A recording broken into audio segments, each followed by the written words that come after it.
سلام نام مهدر نتورك قاعد حن متصهم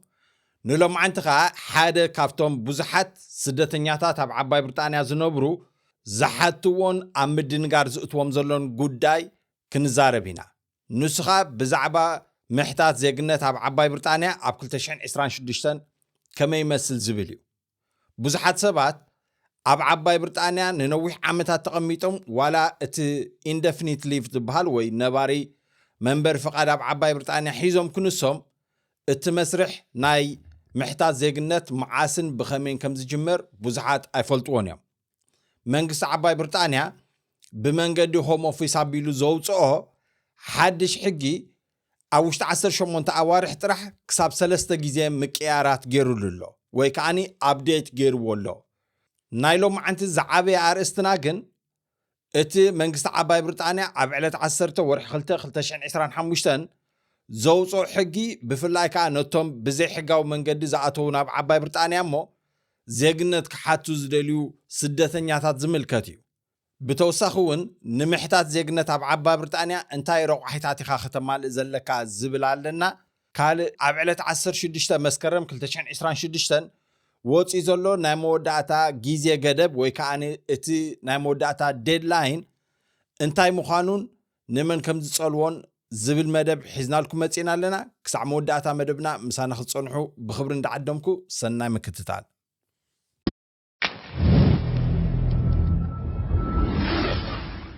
اب عباي بريطانيا زيغنت انتدا كتحتت كونكا انتاي رقحيتاتي خا ختمال زلكا نزبل هوم اوفيس بزوصو مسرت كم زنريو زلنا اتوم قندي وي اگدست رقحيتات منغست عباي بريطانيا كافتوم زحتكا قصر حدا نحمشت عامت حقاو نبارنت اب عباي بريطانيا خلو كالو مالتي اذا مالت زتوسنه غيزه كتجيش وي كتقمط كاب عباي بريطانيا وصا طرح يزفقدك حسابنا عباي بريطانيا مس مصخه اوشت زن 5 عامتات كال بتوساخي بجكا زن 5 عامتات نبلن زلنا ن10 تخلت عوارح وي نحد عامت ملو اندفينيت زحاسكا خدكون عليك دحرز غيزه زي ابزون زتوسنه غيزه غدب ناي مغشان ناب كالا هاجر مقماطن طرح يزلكا مالت اذا كن نبلو زلنا ናይ 5 ዓመት ነባርነት ብድሕሪ 12 ወርሒ ኢንደፊኒት ንብሎ ዘለና ኖቶም ናይ ዜግነት ዓባይ ብሪጣንያ ዘለዎም ወይ ዘለወን ዘይተመርዓወ ሰብ እንተኮይኑ ጥራሕ እዩ ወይ ከዓኒ ፕሮፌሽናል ዘለዎ ስራሕ እንተ ዘይኮይኑ እዩ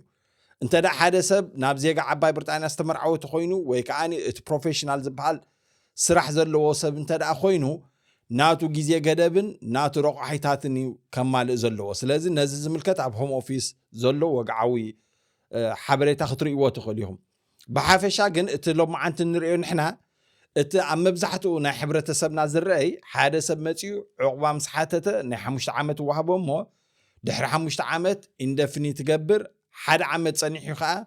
نزيغنت عباي بريطانيا كحاتت يخيل مالتيو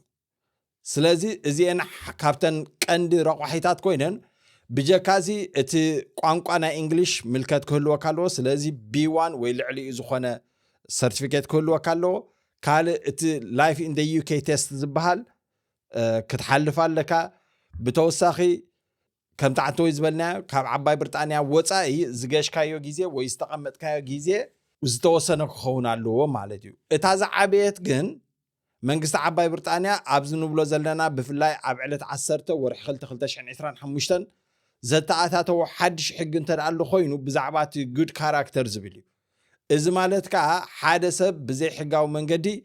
ناب عباي بريطانيا انت دا مصيو كند زغبره غيزه يغبر بزي حقاو منقدي خابزاتو ندحريت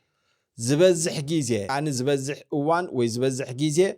كنصغي زبل حق وصي نيرو مالت سلازي اذن رقحيتات زياتن كتم مالنا لك عباي بريطانيا زيغنت كتحت تخونكا كم زع قدمنا زبلنا يو إذا روق حيتات زي كافت زحتوخا زبزح وحود ينبر نعمنت كفليت على كالو استفل عليه نجارات على كتم مالو زجباكا ات عب حبرة سبنا جن اتزعبه عب حبرة سبنا ترح زي كونه أبو زحت سدتنياتات زعبه سكفتا فتير زلو كم زبلنا عبلت 10 ورح 25 زوجة ناي منقص عباي بريطانيا حقي بزعبات جود كاركتر زبلي مالتيو إذا جود كاركتر زبهال حدا انفر ناي كريمينال كونفيكشن وي كان ناي جبن كوينو ከም ተቀዲምና ዝበልና መንግስቲ ዓባይ ብሪጣንያ ነቶም ብዘይ ሕጋዊ መንገዲ ናብ ዓባይ ብሪጣንያ ዝኣተው ዝበዝሕ ግዜ ወይ ዝበዝሕ እዋን ክንፀጉ ምዃኖም ዝብል ሕጊ ኣቂሙሎ እዚ ግን ተወሳኺ ቨርዥን 7 ዝበሃል ኣውፅኡሎ ስለዚ ኣብኡ ዝያዳ ክንፀቅጥ ኢና እንታይ ምዃኑ ከዓ ክንርኢና እቲ መሰረታዊ ነገር ክንሪኦ እንተዳ ኮይና እቲ መንግስቲ ዓባይ ብሪጣንያ ወይ እቲ ሆም ኦፊስ ዘውፅኦ ጉድ ካራክተር ዝብል ወይ ከዓ ብዛዕባ እቲ ፅቡቅ ባህርያት ናትካ ዝገልፅ ኣብ ሓደ ምዕራፍ ናይቲ ብዛዕባ ክሪሚናል ሪኮርድ ዘለዎ ሰብ ዝወፀ ኮይኑ እቲ ጉድ ካራክተር ዝብል ግን ገበን ዘለዎ ሰብ ዝተኣሳሰር ብቐጥታ ማለት ኣይኮነን ንኣብነት ገበን ዋላ ኣይትግበር ግን እንተዳ ሕጊ ናይ ኢሚግሬሽን ጥሒስካ እዚ ማለት ብዘይ ሕጋዊ መንገዲ ናብ ዓባይ ብሪጣንያ ምእታው ክኸውን ይኽእል ቪዛኻ ዕለቱ ሓሊፉ ከሎ ኣብ ዓባይ ብሪጣንያ ምፅናሕ ክኸውን ይኽእል ወይ ብተወሳኺ ባንክራፕት ዝኾንካ ሰብ እንተኾንካ ወይ ልዕሊ ዓቐን ዝግባኣካ ልቓሕ እንተዳ ኣለካ ኮይኑ ወይ ታክስ ዘይከፈልካያ ነገር እንተዳ ኣለካ ኮይኑ እዚኣቶም ኣብ ትሕቲ እቶም ጉድ ካራክተር ወይ ፅቡቕ ባህርያት ተባሂሎም ተገሊፆም ዘለዉ እዮም ኣብቲ ምዕራፍ ማለት እዩ እቲ ክሪሚናል ኮንቪክሽን ንብሎ ዘለና ግን መንግስቲ ዓባይ ብሪጣንያ ብዓንቀጽ ናይ ሕጊ መንግስቲ ኣውፅኡ ዝኸሰካ ወይ ከዓ ንዝቐፅዓካ እዩ ማለት እዩ ዝበዝሕ እዋን ኣብ ዓባይ ብሪጣንያ ሓደ ሰብ እንተዳ ገበን ኣለዎ ኮይኑ እሞ ከዓ እንተዳ ንዜግነት የመልክት ኣሎ ኮይኑ ዝበዝሕ ግዜ ይነፅግዎ እዮም እዚ ማለት ግን ኩሎም ገበናት ማለት ኣይኮነን ንኣብነት ገሊኦም ገበናት እቲ ፕሮቤሽን ፔሪድ ዝበሃል ወይ ከዓ እቲ እዋኖም ዝሓልፉ ኣለዉ ስለዚ ዝተፈላለየ ገበን ዝተፈላለየ ግዜ ገደብ ቅድሚ ክንደይ ጌርካዮ መዓሲ እቲ ፕሮቤሽን ፔሪድ ዝሓልፍ ዝብል ነዚ ዝምልከት እውን ኣብቲ ወግዓዊ ዝኾነ ሓበሬታ ናይ መንግስቲ ዓባይ ብሪጣንያ ዘውፅኣሉ gov.uk ክትምልከቱ ትኽእሉ ኢኹም ማለት እዩ እቲ ዝዓበየ ግን ከምዚ ክንብሎ ፀናሕና መንግስቲ ዓባይ ብሪጣንያ ነቲ ዘይነበረ ነገር ሓድሽ ዘተኣታተዎ ነገር እንተዳ ኣሎ ኮይኑ ብዛዕባቶም ብዘይ ሕጋዊ መንገዲ ዝኣተው ኣብ ዓባይ ብሪጣንያ ከም ባድ ካራክተር ወይ ከዓ ከም ሕማቕ ባህርያት ገይሩ ይገልጾ ስለ ዘሎ ወይ ከዓ ስለ ዝወሰዶ ንዜግነት ኣብ ዓባይ ብሪጣንያ ኣብ ተመልክተሉ እዋን ከም ሓደ ዘየማላእኻዮ ረቑሒ ወይ ከዓ ከም ሓደ ሕማቕ ባህርያት ተባሂሉ ከም መንፀጊ ክውሰድ ስለ ዝኽእል እዩ ማለት እዩ ስለዚ ቅድሚ ሕጂ መንግስቲ ዓባይ ብሪጣንያ ከመይ ዝርኢ ነይሩ እንተዳ ኢልና ሓደ ሰብ እንተዳ ብዘይ ሕጋዊ መንገዲ ናብ ዓባይ ብሪጣንያ ኣትዩ ሆም ኦፊስ ወይ እቲ መንግስቲ ዓባይ ብሪጣንያ ዝበሃል ነቲ ብዘይ ሕጋዊ መንገዲ ምእታው ናብ ዓባይ ብሪጣንያ ከም ሓደ ንእሽተይ ጥሕሰት ሕጊ ናይ ኢሚግሬሽን ይወስዶ ነይሩ እምበር ከም መንፀጋ ኣይጥቀመሉ ነይሩ ብፍላይ ከዓ እቶም ኬዝ ወርከርስ ዝበሃሉ ወይ ከዓ ነቶም ናይ መንግስቲ ሰራሕተኛታት ኮይኖም ጉዳይ ናይ ሰባት ዝርዩ ንሳቶም ተዓፃፃፍነት ክገብሩ ወይ ከዓ ናቶም ዝኾነ ውሳነ ክገብሩ መንግስቲ ዓባይ ብሪጣንያ ይፍቅደሎም ነይሩ ማለት ስለዚ እንታይም ዝርዩ ነይሮም ሓፈሻዊ ዝኾነ እቲ ናትካ ተመልክቶ ዘለኻ ወይ ከዓ ንርቑሒታት ዘማላእኻያን ዘይማላእኻያን ይርዩ እሞ ብፍላይ ልዕሊ 10 ዓመት እንተዳ ሓሊፉ እቲ ብዘይ ሕጋዊ መንገዲ ካብ ተኣቱ ናብ ዓባይ ብሪጣንያ ነቲ ሓፈሻዊ ዝኾነ ናትካ ረቑሒታት ብምርኣይ ናቶም ዝኾነ ውሳነ ናይ ምሕረት ውሳነ ዲ ናይ ካልእ ክገብሩ ይፍቀዶም ነይሩ ማለት እዩ እዚ ግን ከም ዝበልናያ ዕለት 10 ወርሒ 2025 ግን መንግስቲ ዓባይ ብሪጣንያ ነዚያ ሕጊ እዚኣ ቀይሩ ሓደ ሰብ እንተዳ ብዘይ ሕጋዊ መንገዲ ናብ ዓባይ ብሪጣንያ ኣትዩ ክንዲ ዝገበረ ግዜ ይግበር ብዘይ ሕጋዊ መንገዲ ካብ ዝኣቱ ግዜ ዝበዝሕ እዋን ወይ ዝበዝሕ ግዜ ክንፀግያ ትብል ነይራ እቲ ዝዓበየ ሽግር ግን ብዙሓት ጠበቃታት ክኢላታት ናይ ሕጊ እዚ ዝወፀ ሕጊ እዚ ኣብ ዕለት 10 ወርሒ 2025 ብቑዕ ከም ዘይኮነ ይዛረብሉ ነይሮም ማለት እዮም እዚ ከዓ እንታይ እንተዳ ኢልና ነቲ ዓለም ለኻዊ ውዕል ናይ ስደተኛታት ዘኽብር ኣይኮነን ዝብል ካብ ብዙሓት ነቐፌታታት ተመፅእ ነይሩ በዚ ምክንያት ከዓ ንመንግስቲ ዓባይ ብሪጣንያ ዝተፈላለዩ ናይ ሕጊ ክኢላታት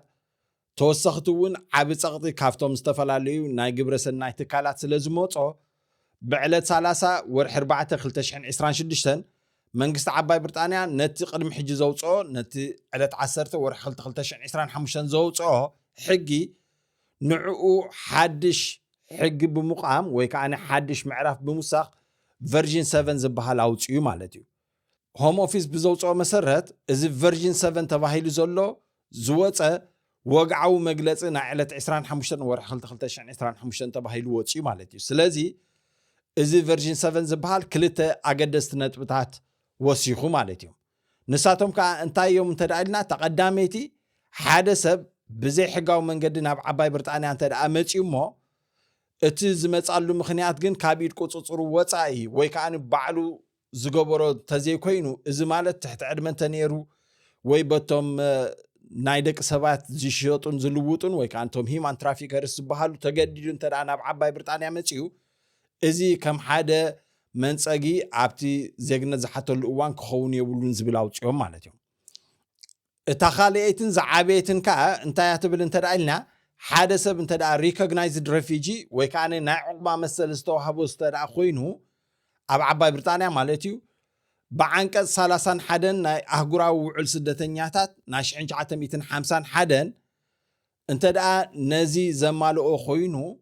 እዚ ሰብ እዚ ብዘይ ሕጋዊ መንገዲ ብምእታው ናብ ዓባይ ብሪጣንያ ከም መቕፃዕቲ ክውሰድ የብሉን ዝብል ሕጊ ወሲኾምሉ ነቲ ዝነበረ ናይ ወርሒ 2025 ማለት እዩ። ካልእ ብተወሳኺ እቶም ጠበቃታት ብፍላይ ከዓ እቶም ዌልሰን ሰልሴተርስ ዝበሃሉ ጠበቃ ንመንግስቲ ዓባይ ብሪጣንያ ድሕሪ እቲ ዘውፅኦ ተሪር ዝኾነ ሕጊ ብዛዕባ እቶም ብዘይ ሕጋዊ መንገዲ ዝኣተው እሞ ዜግነት ዘመልክቱ ሰባት ዝምልከት ካብ 2025 ጀሚሮም ዓብ ዝኾነ ሕጋዊ መስርሕ ብምውሳድ ንመንግስቲ ዓባይ ብሪጣንያ ናብ ላዕለዋይ ቤት ፍርዲ ወሲዶሞ ነይሮም። እዞም ዌልሰን ሰልሴተርስ ዝበሃሉ እቲ ዝዓበየ መካትዒ ኣርስቶኦም ምስ ሆም ኦፊስ ዝነበረ ብዛዕባ እቲ ዘውፅኦ መንግስቲ ዓባይ ብሪጣንያ ሕጊ ምስ ዓለም ለኻዊ ሕጊ ናይ ስደተኛታት ዝፃረሪ ብምባል እዮም ዓብ ክትዕ ገይሮም። ብድሕሪ እዚ ከዓ ሆም ኦፊስ ወይ መንግስቲ ዓባይ ብሪጣንያ ነቶም ዌልሰን ሰልሴተርስ ወኪልዎም ዝነበረ እሞ ዝነፀጎም ስደተኛታት ዊዝድሮው ስለ ዝገበሮ ወይ ከዓ ስለ ዘንሰሓቦ እዚ ምንሰሓብ ወይ ከዓ እዚ ዊዝድሮዋል ናይ ሆም ኦፊስ ካብቲ ሕጋዊ መስርሕ ንብዙሓት ስደተኛታት ብፍላይ ከዓ ነቶም ወግዓዊ ናይ ዕቁባ መሰል ዝተዋህቦም ሰባት እሞ ከዓ ድሕሪ ዕለት 10 ወርሒ 2 2025 ዜግነት ኣመልኪቶም ብሰንኪ ብዘይ ሕጋዊ መንገዲ ብምእታዎም ዝተነፀጉ ዓቢ ናይ ይግባይ ባይታ ፈጢሩሎም ማለት እዩ። ብመሰረት ሓበሬታ ናይቶም ዌልሰን ሰልሴተርስ ዝበሃሉ እቶም ድሕሪ ዕለት 10 ወርሒ 2025 ንዜግነት ዓባይ ብሪጣንያ ዘመልክቱ እሞ ብፍላይ ከዓ እቶም ናይ ዕቁባ መሰል ዝተዋህቦም ኣብ ዓባይ ብሪጣንያ ብሰንኪ ብዘይ ሕጋዊ መንገዲ ናብ ዓባይ ብሪጣንያ ምእታዎም ዝተነፀጉ ሰባት መንግስቲ ነቲ ዝነፀጎ ናይ ዜግነት ሕቶኦም ዳግመ ግምት ክገብረሉ ወይ ከዓ ዳግማይ ናብ ቤት ፍርዲ ክወስድሉ ዝግብኦም ግዜ እንተ ደኣ ኣሎ ኮይኑ ክሳብ ዕለት 16 መስከረም 2026 እዩ ማለት እዩ። ስለዚ እዚ 16 መስከረም 2026 ንብላ ዘለና ናይ መወዳእታ ግዜ ገደብ ወይ ከዓ እቲ ዴድላይን ዝበሃል እቶም ዝተነፀጉ ሰባት ዳግመ ግምት መንግስቲ ክገብረሉ ዘመልክትሉ ወይ ከዓ እንደገና ጉዳዮም ናብ ቤት ፍርዲ ዝወስድሉ ግዜ ክኸውን እዩ ማለት እዩ ብመሰረት ሓበሬታ ናይዞም ዌልሰን ሰልሴተርስ ዝበሃሉ። ስለዚ እዚ ክንብሎ ፀንሕና ናይ ዕለት 30 ወርሒ 4 2026 ቨርጂን 7 ዝበሃል መንግስቲ ዓባይ ብሪጣንያ ዝወሰኹን ብዛዕባ ዛ መስከረም ትብል ዘላንሲ ኣብ ተግባርሲ እንታይ ማለት እዩ እንተ ደኣ ኢልና ብሓፈሻ ክንፈልጦ ዝግባአና ነገር ኩሎም እቶም ናይ ዕቁባ መሰል ዝተዋህቦም እቶም ኩሎም ከዓ ዘመልከቱ እሞ ከዓ ብዘይ ሕጋዊ መንገዲ ዝመፁ ሰባት ዋላ እኳ ነቲ ካልእ ረቑሒታት እንተማልእዎ ንኩሎም ይቕበልዎም ማለት ኣይኮነን። ምክንያቱ እታ ሕጊ ክሳብ ሕጂ ዘላ ዝበዝሕ ግዜ ወይ ዝበዝሕ እዋን ክንፀግ እያ ትብል ዘላ ማለት እዩ። ይኹን እምበር እንተ ደኣ ሓደ ሰብ ናብ ዓባይ ብሪጣንያ ብዘይ ሕጋዊ መንገዲ ክኣቱ ከሎ እንተ ደኣ ትሕቲ ዕድመ እንተነይሩ ወይ ከዓ በቶም ሸየጢ ደቂ ሰባት ወይ ናይ ንግዲ ደቂ ሰባት ዝመፀ ወይ ከዓ በቶም ሂማን ትራፊከርስ ተገዲዱ ናብ ዓባይ ብሪጣንያ ዝመፀ እንተ ደኣ ኣሎ ኮይኑ ወይቲ ዓንቀጽ 31 ኣህጉራዊ ውዕል ናይ ስደተኛታት ዝበሃል ዝምልከቶ እዚ ማለት ሕጋዊ ዕቁባ መሰል ኣብ ዓባይ ብሪጣንያ ዝተዋህቦ እንተ ደኣ ኮይኑ ወይ ከዓ ድሕሪ ዕለት 10 ወርሒ 2025 ንዜግነት ናይ ዓባይ ብሪጣንያ ኣመልኪቱ ብሰንኪቲ ብዘይ ሕጋዊ መንገዲ ብምምፅኡ እንተ ደኣ ተነፂጉ ኮይኑ ብቁዕ ዝኾነ ጠበቃ ኣብ ዓባይ ብሪጣንያ ብምርካብ እቲ ናይ ዜግነት ሕትኡ ከቅርብ ተኽእሎታት ኣለዎ ወይ ከዓ እንተ ደኣ ተነፂጉ ከዓ ዳግመ ግምት መንግስቲ ክገብረሉ ክሓትት ይኽእል እዩ። እዚ ንብሎ ዘለና ግን ንምግባር እንተ ደኣ ኮይኑ ብቁዕ ዝኾነ ጠበቃ ኣብ ዓባይ ብሪጣንያ ምርካብ ወይ ከዓ ምውካስ ድሊ ማለት እዩ። እዞም ክንጠቕሶም ፀናሕና ሕግታት ጥራሕ መንግስቲ ዓባይ ብሪጣንያ ወይ ከዓ ነቲ ሆም ኦፊስ ዝበሃል ውሽጣዊ ጉዳያት ናይ ዓባይ ብሪጣንያ ኣብ ዝሓለፉ 18 ኣዋርሕ ጥራሕ ክሳብ 3 ግዜ ኣመሓይሽዎም ወይ ከዓ ኣብዴት ገይርዎም ኣሎ። ብሓፈሻ እዚ ክንገልጾ ፀንሐና ንሓፈሻዊ ዝኾነ ሓበሬታ እምበር ሕጋዊ ዝኾነ ምኽሪ ይኮነን። እንተደኣ ናይ ውልቅኹም ጉዳይ ኣለኩም ኮይኑ ብቑዕ ዝኾነ ጠበቓ ኣብ ዓባይ ብሪጣንያ ክትውከሱ በዛ ኣጋጣሚ እዚ ንምሕፀነኩም። ስለዚ እዚ ቪድዮ እዚ እንተደኣ ጠቃሚ ኢልኩም እንተደኣ ሓሲብኩም ናብ ካልኦት ሰባት ክበፅሕ ሼር ክትገብርዎ ላይክ ክትገብርዎ በዛ ኣጋጣሚ እዚ ክንምሕፀነኩም ንፈቱ። ንሎማዓንቲ ዝነበረና ቪድዮ ነዚ ይመስል። ካልእ ግዜ ብካልእ ኣጋጣሚ ክሳብ ንረኸብ በቢ ዘለናዮ ሰላም ወሰናይ